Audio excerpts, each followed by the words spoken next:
Hello world, my name is Anthony Bao, and this is Maze Runner. Maze Runner gives you a maze and asks you to find the shortest path from the start to the exit. Like most shortest path problems without complex graphs, we'll solve this problem using breadth first search.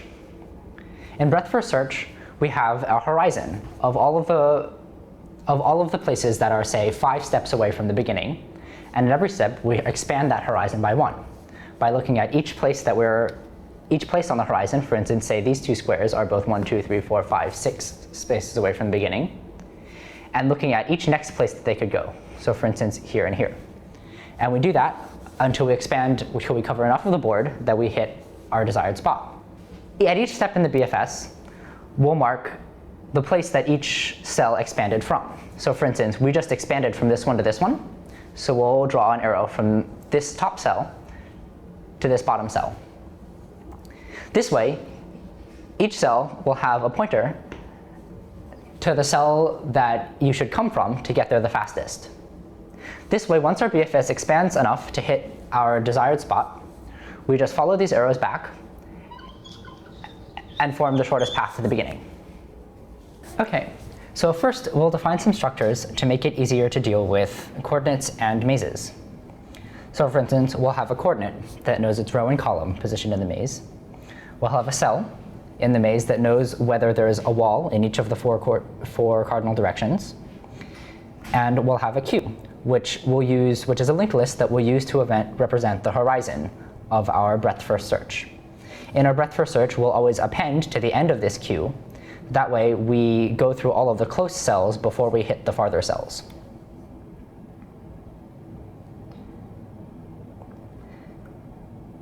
So now we'll define the BFS function that will run at every step of the BFS, which is the main meat of the program.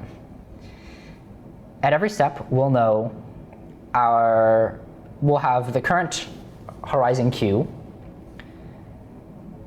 a record representing which cells we've already visited and all the arrows that we've drawn from each cell to the previous cell, our current position, and the direction that we want to move next.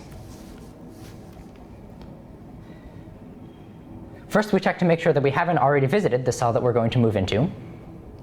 If we have already visited it, then we do nothing, and we just return the queue as it is. If we haven't already visited it, we append it to the queue so that it'll be processed later. We mark that now we visited it, and we draw an arrow from it to the cell where we came from. Now that we've defined the BFS step function, we can read in our input and run it. This problem provides mazes in an ASCII character maze format that has dashes where there are horizontal walls and pipes where there are vertical walls. It doesn't give us the maze dimension, so we need to read in the whole maze first as a string so that we can determine how big it is. So first, we read in as many lines as we can into an array. We figure out how many lines we've read in by counting them here in map_h. We determine how wide the maze is by looking at the length of one of the lines. And from that, we can determine how big the maze is in cells.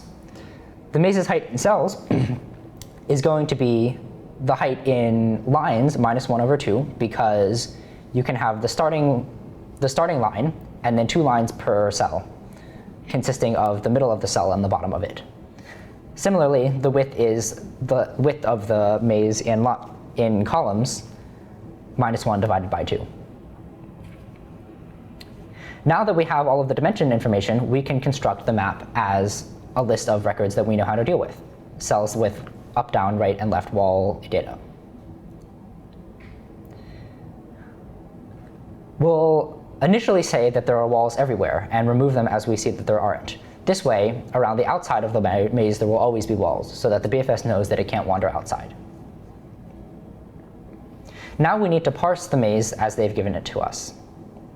We'll scan the inside of the maze, not including the outside walls, so that we don't open the beginning and the end. At each position, we'll check to see whether we're at a position that should be a vertical wall or not. These are the positions that are odd numbered vertically and even numbered horizontally. For instance, this vertical wall position is on line number 1, is on row number 1 and column number 2 for 0 index lines.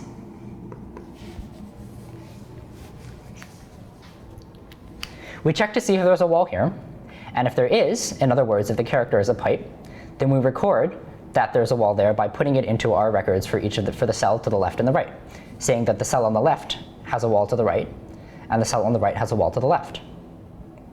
If there's no wall there, then we'll mark that there is no wall. In other words, the cell on the left can move right in the BFS, and vice versa. Similarly, we'll check to see if we're at a horizontal wall position. The places that horizontal walls can be are the ones that are even numbered vertically and odd numbered horizontally.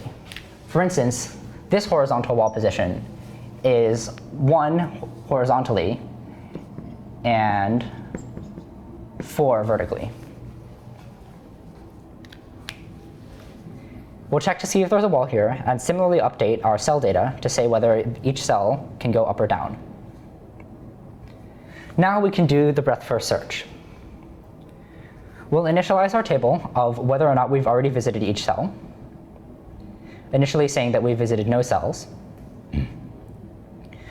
And we'll initialize our table of arrows pointing from cells to previous cells. Each of these will contain the coordinate of the cell that came before it in the BFS.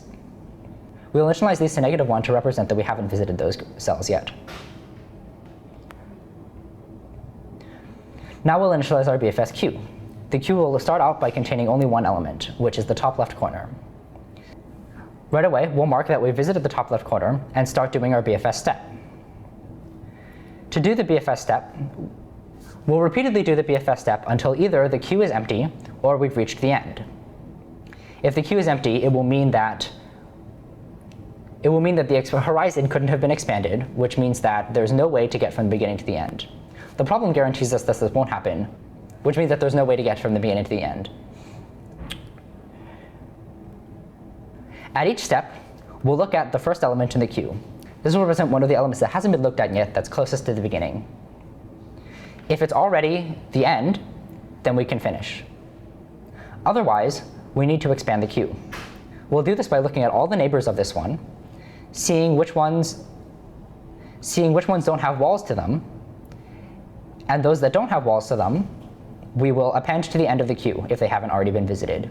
We'll do this by calling the append function that we saw earlier, the one that does the BFS step. It will mark it as visited, update the arrow to the last cell, and it will mark that it's been visited, update the arrow to the last cell, and append it to the queue for us to pop again later. We'll then remove the node that we've been looking at from the beginning of the queue. This loop will continue, continually adding farther and farther nodes to the end of the queue until it reaches the end, or it fills up the entire board. Now that we have all the cells and arrows from each cell to the best previous cell, we need to print out the best path from beginning to end in order. Unfortunately, all of our arrows point backwards, so we'll need to reverse that path. The way that we'll do this is we'll assemble a syncly linked list in backwards order, starting from the menu going from the beginning, and then iterate over it in forwards order to print it out. We start off with a linked list that contains just the end. Then we'll follow the arrow that we put there from it to the best previous cell by looking it up in our best prev table that we updated during our BFS. Then we'll add this new one to our linked list by looking it up in the best prev table that we assembled during our BFS. We'll add this new coordinate to our linked list and then repeat until we reach the beginning. The beginning will happen. We'll know that we're at the beginning when the coordinate we're at is 0, 0. Now that we've assembled our entire linked list, we can print the directions forwards, starting at 0, 0 and ending at the lower right corner. For each one, we'll print it out in brackets with a comma in between, like the problem asked us to. We could know that we're at the end by checking to see whether our coordinate was the lower right corner, but we also know that the end of the linked list has null after it, so we'll repeat until we reach that. This was Maze Runner.